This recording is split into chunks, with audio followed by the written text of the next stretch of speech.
আপনার জীবনকে পাল্টে দিতে পারে এমন কিছু চমৎকার কথা। 1, যা তুমি দেখাও তার চেয়ে বেশি তোমার থাকা উচিত।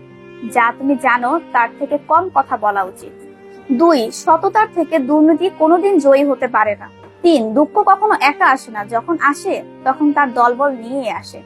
4, বিপদের সময় যে হাত বাড়িয়ে দেয় সেই আপনার প্রকৃত বন্ধু।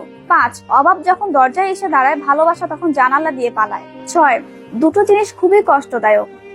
একটি হচ্ছে তোমার ভালোবাসার মানুষ তোমাকে ভালোবাসে কিন্তু সে বলে না। অপরটি হচ্ছে তোমার ভালোবাসার মানুষটি তোমাকে ভালোবাসে না এবং সেটা তোমাকে সরাসরি বলে দেয়। 7, যে তার ভালোবাসা প্রকাশ করতেই পারে না সে কখনো ভালোবাসতে জানে না। 8, জীবন কখনো কারোর জন্য থেমে থাকে না, শুধু স্মৃতিগুলো রয়ে যায়। 9, সাফল্যের 3টি শর্ত। 1, অন্যের থেকে বেশি জানুন। 2, অন্যের থেকে বেশি কাজ করুন। 3, অন্যের থেকে কম আশা করুন। 10, কাউকে সারা জীবন কাছে পেতে চাও? তাহলে প্রেম দিয়ে নয়, বন্ধুত্ব দিয়ে আগলে রাখো। কারণ প্রেম একদিন হারিয়ে যাবে কিন্তু বন্ধুত্ব কোনোদিন হারাবে না।